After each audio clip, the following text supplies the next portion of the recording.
تو اس میں بھی بلاول زرداری یہاں پہنچے، اور جب سے وہ پاکستان کے فورن منسٹر بنے اراؤنڈ 10 یا 11 اپریل 2022، اس کے بعد سے وہ اور ان کے والد صاحب کا گول یہ ہے کہ ٹیکس پیئر کے پیسے کے اوپر بلاول زرداری بھٹو کی دنیا کی جتنی بھی کی لیڈرشپ پائی جاتی ہے، خاص کر کے ویسٹرن ممالک کے اندر، اس سے ان کا بار بار فیس انٹریکشن ہو، تاکہ بلاول کا جو چہرہ ہے اس کو ایک گلوبل لیڈر کی حیثیت سے، ایک اہم لیڈر کی حیثیت سے ان کو فیس ان کا فیملیئر ہو جائے۔ وہ باتیں کیا کرتے ہوں گے، بیکاز ان کا کوئی بیک گراؤنڈ نہیں ہے پاکستان کی، ساؤتھ ایشیا کی، مسلم دنیا کی تاریخ کے حوالے سے، جغرافیہ کے حوالے سے، انٹرنیشنل ریلیشنز کے حوالے سے، اور ان کو اتنی بڑی پوزیشن فورن منسٹر کی دے دی گئی ہے۔ ان کے نانا ضرور بڑے کیپیبل تھے، یہ بات ماننے کی ہے کہ ذوالفقار علی بھٹو کے اندر ایک اوریجنل سپارک تھا، لیکن وہ نیچے آتے آتے وہ جینیٹک مٹیریل خاصا گھس گیا ہے۔ بلاول زرداری کے اندر اس قسم کی ماسو انگریزی بول سکتے ہیں کہ جو آکسفورڈ میں وہ چلے گئے، اس کے علاوہ کسی قسم کی کوئی کیپیبلٹی، اور ان کی ملاقاتیں کروائی جا رہی ہیں رشیا کے فورن منسٹر سرجی لیوروف کے ساتھ، جن کے بارے میں ایک دفعہ میں نے ہنا ربانی کھر جب فورن منسٹر تھیں تو میں نے ان سے سوال پوچھا، ایک انٹرویو کے اندر فورن آفس کی لائبریری میں یہ انٹرویو ہو رہا تھا، میں نے کہا کہ وہ کون لوگ ہیں جنہوں نے آپ کو اپنی اپنی اپنی ایکسپرٹیز سے دنیا کے جو فورن منسٹرز ہیں، کس نے آپ کو بہت زیادہ امپریس کیا؟ تو سوچ میں پڑ گئی، کہنے لگی کہ سب سے زیادہ رشیا کے جو فورن منسٹر ہیں سرجی لیوروف، میں سمجھتی ہوں کہ وہ سب سے ہی زیادہ کیپیبل ہیں۔ پھر ترکی میں اس زمانے میں ایک اکیڈیمک تھے جنہیں رجب طیب ایردوغان نے فورن منسٹر بنایا، دفتوگلو ان کا نام تھا غالباً، ان کے بارے میں انہوں نے کہا کہ وہ بھی بہت ہی کیپیبل ہیں۔ پھر شاید ایران کے اس وقت کے جو فورن منسٹر تھے، ان کے بارے میں ان کا کہنا تھا کہ وہ بھی کمال کی جو ہے برین پاور یا سیریبل رکھتے ہیں۔ تو اب یہی ہنا ربانی جو ہیں، جن کا بہرحال تجربہ ہے، وہ ان کے ساتھ اسٹیٹ منسٹر ہیں فورن افیئرس کی، پتہ نہیں کیا سمجھاتی ہوں گی، کیا لکھاتی پڑھاتی ہوں گی۔ بہرحال جب سرجی لیورو سے بلاول ملتے ہوں گے تو دونوں میں بلا کیا بات چیت ہوتی ہوگی، this I leave to your imagination and judgement. تو پی آر کر رہے ہیں at the expense of it, اور تو کوئی ہمیں وجہ سمجھ نہیں آتی۔ ایک ساتھ یہ بھی لگائی گئی ہے کہ وہاں بڑی امپورٹنٹ میٹنگز کریں گے ایک ایسے موقع کے اوپر جب ترکی کی لیڈرشپ کی تمام تر توجہ جو ہے وہ اس ڈیزاسٹر کے اوپر ہے، جیسا کہ میں نے ایکسپلین کیا کہ الیکشن ہونے ہیں مئی میں، اور اس وقت کا جو ڈیزاسٹر ہے وہ رجب طیب ایردوغان، ان کی پارٹی اک پارٹی جس کے سارے فنکشنری اس وقت کیبنٹ میں ہیں، ان کے لیے ایک بہت بڑا کرائسس ہے کہ انہوں نے اسے کیسے ہینڈل کرنا ہے۔ جتنا زیادہ ان کا ویزیبل اس پہ ریئیکشن ہوگا، ایفیشنٹ نظر آئیں گے، اتنی ہی زیادہ ترکش پالیٹکس کے اوپر اک پارٹی کی صورتحال بہتر ہوگی، جو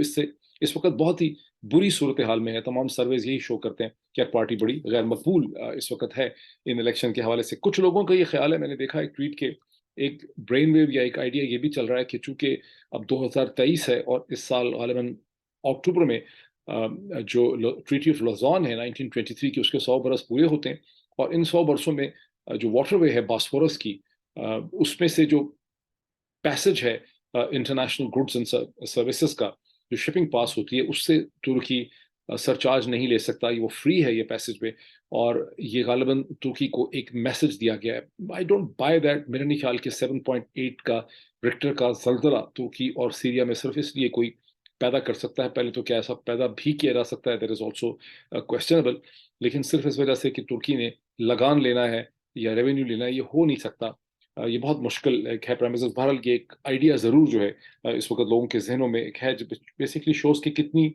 کتنا مسٹرسٹ پایا جاتا ہے ایسٹ اور ویسٹ کے درمیان۔ موونگ فارورڈ جو ایک اور بہت بڑی ڈیولپمنٹ ہوئی ہے، ابھی تک میں اپنی جو ریسرچ کر ہی رہا تھا، former president of Pakistan, former military dictator جناب جنرل پرویز مشرف کے اوپر ایک پورا انالیسس کر کے لکھنے کے لیے، اس پہ بولنے کے لیے، لیکن جنرل مشرف کی ڈیتھ میں پاکستان میں جس قسم کی پولرائزیشن دیکھنے میں آئی ہے، بہت حد تک تو ایکسپیکٹڈ تھی، کیونکہ وہ تھے ہی ایک متنازع کیریکٹر، ان کا ملٹری انٹرونشن کرنا، 8-9 برس تک پاکستان پہ حکومت کرنا، نواز شریف کی حکومت کو ان کا ہٹانا، کارگل کی کانٹروورسی، پھر نواز شریف کا وہاں سے سیلف ایگزائل کے اندر سعودی عرب چلے جانا، اور پھر نواز شریف صاحب کا جب واپس آنا تو ان کے خلاف مقدمے قائم کرنا، تو ایک بیک گراؤنڈ تو تھا پولرائزیشن کا، لیکن جس طرح کی جس طرح کا مظاہرہ کیا گیا ہے انٹالرنس کا، یعنی سینٹ کے اندر اور پارلیمنٹ کے فلور میں جب جنرل مشرف کے لیے دعائے مغفرت کا وہاں پہ ہوا کہ دعائے مغفرت ان کے لیے ہونی چاہیے، اور اس کو ترکی کے لیے بھی ہو رہی تھی، تو پی ایم ایل این کے لیڈران نے اور جماعت اسلامی نے اس کی شدید مخالفت کی۔ یہ بات بہت عجیب و غریب قسم کی بات ہے، بیکاز اسلام میں اور اس مذہب میں آپ دعائے مغفرت ایک رسمن چیز آپ کہہ لیں کہ دعائے مغفرت تو آپ کرتے ہی ہیں، لیکن یہاں پر پی ایم ایل این کا یہ کہنا کہ جنرل مشرف کے لیے دعائے مغفرت ہی نہیں ہو سکتی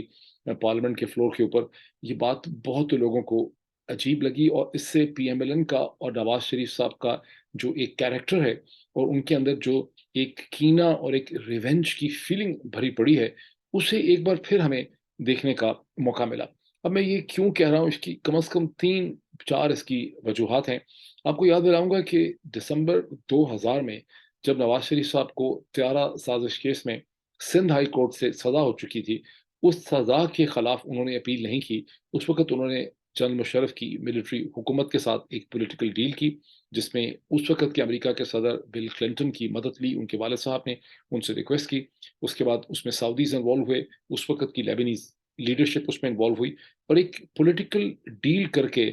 نواز شریف اپنے خاندان کو اور شہباز شریف کو زبردستی جہاز میں ڈال کے باہر لے گئے۔ زبردستی اس لیے کہ شہباز شریف صاحب اس وقت نہیں جانا چاہتے تھے، یہ بالکل ڈاکومنٹڈ ہے، جنرل مشرف نے اپنی کتاب میں بھی اس کا ذکر کیا ہے۔ شہباز شریف صاحب کے ساتھ جن لوگوں کا تعلق رہا، شہباز شریف صاحب نے ان کو یہ بات بتائی بھی ہے، اور جنرل مشرف نے اپنے ٹی وی انٹرویوز میں بھی اس کا انہوں نے ذکر کیا کہ کیسے شہباز شریف نہیں جانا چاہتے تھے، لیکن نواز شریف نے یہ انسسٹ کیا کہ شہباز شریف کو پاکستان میں جیل میں نہیں رہنے دینا، کیونکہ کہیں اس کے تعلقات جو ہیں ملٹری اسٹیبلشمنٹ سے نہ بن جائیں، اور آپ نے دیکھا کہ سبسیکوئنٹلی ان کے وہ تعلقات بنے، جس کے نتیجے میں شہباز شریف آج پاکستان کے پرائم منسٹر ہیں۔ تو نواز شریف کے ذہن میں وہ خوف تھا، لیکن یہ تو ایک ڈائگریشن ہے ڈیل کی پولیٹیکل۔ اس ڈیل کے نتیجے میں وہ ڈیل ایسی تھی جسے شریف خاندان اور نواز شریف چھپاتے رہے، ڈینائی کرتے رہے، اور وہ ڈیل کر کے باہر چلے گئے۔ اور پھر ان کے والد صاحب کی جب رحلت ہوئی، اس وقت جنرل مشرف نے ان کو آفر کی کہ آپ پاکستان آئیں،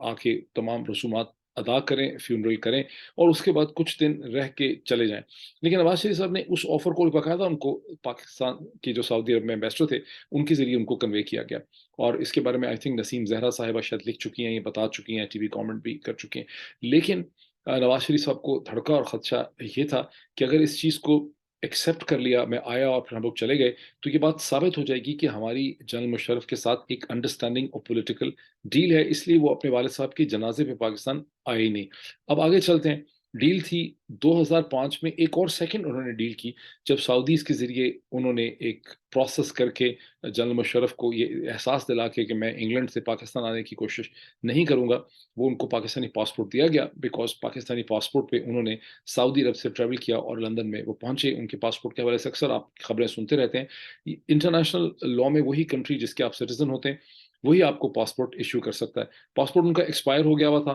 ظاہر ہے کہ پاسپورٹ ان کو ایشو کرنا آٹومیٹک نہیں ہوا، جنرل مشرف کی حکومت کی بلیسنگ اور اپروول سے ان کو پاسپورٹ ایشو کیا گیا، جس کے اوپر ٹریول کر کے وہ لندن آئے۔ اور جب وہ لندن میں تھے تو وہاں سے انہوں نے پاکستان واپس آنے کی کوشش کی، پہلے شہباز شریف صاحب نے کی، جس سے نواز شریف صاحب نے پسند بھی نہیں کیا، کیونکہ وہ اس کی بھی اجازت انہوں نے ان کو نہیں دی تھی، میں اس کا ذاتی طور پہ گواہ ہوں، میں لندن میں تھا۔ لیکن بہرحال نواز شریف صاحب نے پاکستان آنے کی کوشش کی اور ان کو زبردستی پاکستان سے واپس بھیج دیا گیا۔ اس کے بعد نواز شریف صاحب نے پھر ایک ڈیل کی سعودیز کی مدد سے، یہ ان کی تیسری ڈیل ہے، سعودیز کی مدد سے انہوں نے ڈیل کی، بیکاز جب محترمہ بے نظیر بھٹو کو آنے دیا گیا تو نواز شریف صاحب کو یہ موقع ملا، اور سعودیز چونکہ اس وقت بتایا جاتا ہے کہ محترمہ بے نظیر بھٹو کو اس پرٹیکولر سٹیج پہ وہ بہت پسندیدگی کی نظر سے نہیں دیکھتے تھے، اس وقت ہاؤس آف سعود میں کا ایک سرٹن پرسپیکٹو تھا اس پورے خطے میں، نواز شریف صاحب ان کے بہت ہردل عزیز تھے۔ تو سعودیز کی مدد سے نواز شریف صاحب نے جنرل مشرف کے ساتھ تیسری دفعہ ڈیل کی، اور اس ڈیل کے نتیجے میں وہ پھر پاکستان آ گئے، انہوں نے اپنی کیمپین رن کی۔ پھر جنرل مشرف کو جو اوتھ اٹھایا، پی ایم ایل این اور پی پی پی دونوں نے جنرل مشرف کو ایز پریزیڈنٹ ایکسیپٹ کیا، اور ان دی بگننگ جب 2008 کے الیکشن ہوئے تو اس کے بعد جنرل مشرف سے جنرل مشرف نے ان سے حلف لیا، اور یوں انہوں نے جنرل مشرف کی پریزیڈنسی کو ایکسیپٹ کیا۔ اس کے بعد توقع یہ تھی کہ وہ جنرل مشرف کو معاف کر دیں گے، لیکن جب نواز شریف صاحب پرائم منسٹر بنے دوبارہ سے 2013 کے اندر، اس سے پہلے جو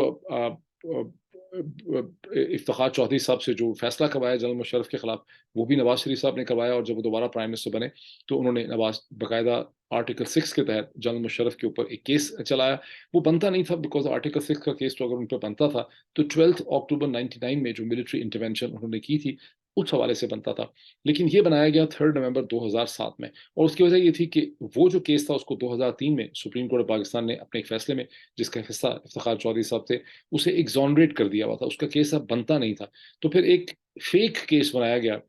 3 نومبر 2007 کا، جو بن نہیں سکتا تھا، اور وہ کیس بڑی دیر تک چلتا رہا، جس کے نتیجے میں جنرل مشرف جیل میں تو نہیں گئے، لیکن ہسپتال میں ان کو ریفیوج لینی پڑی، اپنے گھر میں وہ رہے، اور پھر بہت دیر کے بعد جنرل راحیل شریف جو ہیں انہوں نے جنرل مشرف کے ہاتھ پہ میڈیٹ کر کے ایک انیبلنگ ایٹماسفیئر پیدا کی، عدالتوں کے ساتھ نیگوشیٹ کیا، اور یوں جنرل مشرف کو پاکستان سے باہر جانے دیا۔ تو نواز شریف صاحب کا جو غصہ ہے اس جنرل مشرف پہ جس نے انہیں اقتدار سے ہٹایا تھا 12 اکتوبر 99 میں، اور جس کے ساتھ انہوں نے 3 دفعہ پولیٹیکل ڈیل کی، اور اگر ایک اور ڈیل ڈال دیں پریزیڈنسی والی تو 3.5 دفعہ کی، اس کے خلاف ان کا وینم اس کی موت کے بعد بھی نہیں پورا ہوا، اور وہ اس کا ریئیکشن آپ نے 24 گھنٹے میں دیکھا ہے۔ نو دس از، جس طرح سے لوگ کامنٹ بھی کر رہے ہیں، یہ کلیئر میسج ہے جنرل ریٹائرڈ قمر جاوید باجوہ صاحب کے لیے، جنرل فیض کے لیے، اس وقت جو سارے جنرلز ہیں جو کوآپریٹ کرتے نظر آ رہی ہیں، top leadership G H Q کے اندر نواز شریف صاحب کے اشاروں پہ ناچ رہے ہیں، یہ ان سب کے لیے میسج ہے کہ نواز شریف صاحب کی جو ہے ان کا مزاج کس قسم کا ہے، ان کی تھنکنگ جو ہے وہ کس قسم کی پائی جاتی ہے۔ So that is an interesting angle to the whole thing جو جنرل مشرف کے سامنے آیا۔ ایک انٹرسٹنگ ڈیولپمنٹ وہ ہے جہاں نیو یارکر نے ایک انٹرویو کیا فارمر پرائم منسٹر پاکستان جناب عمران خان صاحب کا، انتہائی منفی، انتہائی نیگیٹو، جس کا تمام زور اس چیز میں ہے سوالوں کے ذریعے، بلکہ جو ایسا انٹرویو ہے جس کے ہوتا تو یہ ہے کہ جب آپ انٹرویو کسی کو کرتے ہیں تو اس کو بولنے دیتے ہیں، یہ ایسا انٹرویو ہے جس میں عمران خان نے جو کچھ کہا ہے اس کے بعد بریکٹس میں انٹرویو کرنے والی جو پبلیکیشن ہے، جو انٹرویو کرنے والا ہے، اس نے اپنا پوائنٹ آف ویو بریکٹس میں بھی لکھا ہے کہ میں ان سے ایگری نہیں کرتا، اصل حقیقت یہ ہے، اصل حقیقت یہ ہے، اور اس میں یہ ثابت کرنے کی کوشش کی گئی ہے، سوالوں کا پورا سٹرکچر اس قسم کا تھا جس میں ثابت کرنے کی کوشش کی گئی ہے کہ عمران خان ایک میسوجنسٹ ہے، ایک ایسا شخص ہے جو عورتوں سے نفرت کرتا ہے، عورتوں سے انسیکیور ہے، عورتوں کی آزادی کے خلاف ہے، ان کو سپریس کرنا چاہتا ہے، اسلامسٹ ہے اور طالبان ہے۔ یہ اس کا زور تھا سارے انٹرویو کا، ایک ایسے وقت میں جبکہ پاکستان میں 15 قسم کے اور یا 100 قسم کے اور پولیٹیکل ایشوز تھے جن میں کہ انٹرویو کرنے والا انٹرسٹ جو ہے وہ لے سکتا تھا، اور ایک کوشچن پیدا ہوتا ہے کہ یہ انٹرویو اتنا عجیب و غریب کیوں تھا۔ یہ مسٹری میں بھی آپ کو چند لمحوں میں ایکسپلین کرتا ہوں، تھوڑا سا پہلے میں اس انٹرویو کے کچھ بعض کامنٹس میں، پورا انٹرویو بہت لمبا ہے، کئی صفحات کا، اس پہ پھر میں کبھی بات کروں گا، لیکن ایک دو چیزوں کی میں بات کر دوں کہ اس کے اوپر پھر بعد میں ڈان نے بھی لکھا ہے، پاکستان کا جو ایک سو کالڈ لبرل ہے، لبرل تو یہ لوگ ہیں نہیں ہے، بیسیکلی فیشسٹ ہیں، لیکن اپنے آپ کو لبرل انہوں نے لبادہ اس کا پہنا ہوا ہے، ماسک پہنا ہوا ہے اس کا، تو یہ پوز کرنے کی کوشش کی جا رہی ہے کہ عمران خان نے یہ بھی کہا، فار انسٹنس عمران خان نے جہاں پر ایک اس لحاظ سے کہا کہ ٹیمپٹیشن جو ہے، انہوں نے بہت کنڈیم کیا کہ ریپسٹ جو ہے اسی کا قصور ہوتا ہے، جو عورت اگر ریپ ہوتی ہے اس کے ساتھ زیادتی ہوتی ہے، بھلا اس عورت کا کیا قصور ہے، یہ بھی کہا کہ اس عورت کی زندگی خراب ہو جاتی ہے، بچوں کی صورت میں کہا کہ ان کا تو اور ہی جو ہے برا حشر ہوتا ہے، اور جب وہ سارا کنڈیم کر چکے تو انہوں نے کہا کہ بہرحال ہمیں جو سول سوسائٹی ہے، جب ہم اس کی تدارک کی بات کرتے ہیں کہ کیسے اس کو فائٹ کرنا ہے، تو انہوں نے ہمیں کہا کہ ٹیمپٹیشن کو بھی ریڈیوس کرنا چاہیے۔ اس کے اوپر ڈان کا جو ایک سیکشن ہے امیجز کا، اس میں باقاعدہ کرداریہ لکھا ہے کہ ٹیمپٹیشن کا لفظ استعمال کر کے عمران خان نے ثابت کر دیا ہے کہ عمران خان ریپ کے وکٹم کو قصوروار دیتے ہیں۔ یہ ایک ویسٹرن ورلڈ کا ایک بڑا آرگومنٹ ہے جس کے اوپر ایک زمانے میں آئی تھنک جوڈی فاسٹر کی کسی کی فلم تھی by the name of accused, اور یہ بہت بڑی ڈبیٹ تھی کیونکہ امریکہ میں 1980s میں 90s میں یہ آرگومنٹ ہوتا تھا کہ بارز میں اور کلبز میں جو عورتیں بہت کم کپڑے پہن کے جانتی ہیں وہ در حقیقت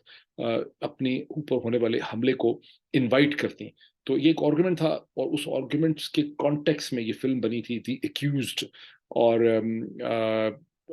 تو اب یہ آرگومنٹ ہے ویسٹرن ورلڈ کا۔ اب یہ جو پاکستان کا سو کالڈ ویسٹرنائز فیشسٹ طبقہ ہے جو اپنے آپ کو لبرل پریزنٹ کرتا ہے، بالکل لبرل نہیں ہے، ایک پیسے سے بھی 1% بھی لبرل نہیں ہے اصل میں، یہ مسلسل اس چیز کے اوپر ہاپ کرتے ہیں۔ یہ کیوں کرتے ہیں؟ اس کی بنیادی وجہ یہ ہے کہ یہ ویسٹرن ورلڈ کے سامنے یہ ثابت کرنا چاہتے ہیں کہ عمران خان اسلامسٹ ہے، پرو طالبان ہے، ارسپانسبل ہے، کھسکا ہوا ہے، ذہنی طور پہ ٹھیک نہیں ہے، اور فٹ نہیں ہے رول کرنے کی، تاکہ اس کو ویسٹرن ورلڈ کے اندر عمران خان کو پازیٹیو جو ایک ریکگنیشن ہے، جیسے ٹرمپ نے ان کو انگیج کیا، آپ نے دیکھا میلانیا ٹرمپ اور ٹرمپ نے ان کو جس طرح سے ریسیو کیا، یہ جو عمران خان جب آکسفورڈ میں بولتا ہے یا کیمبرج میں بولتا ہے تو اس کو جو ایک ریکگنیشن اور ایکسیپٹنس ملتی ہے کہ اس کو وہ ڈینائی کرنا چاہتے ہیں، تو یہ اس کی پوری ایک کڑی ہے۔ تو اچھا، ٹیمپٹیشن والا واقعہ اس قسم کا ہے کہ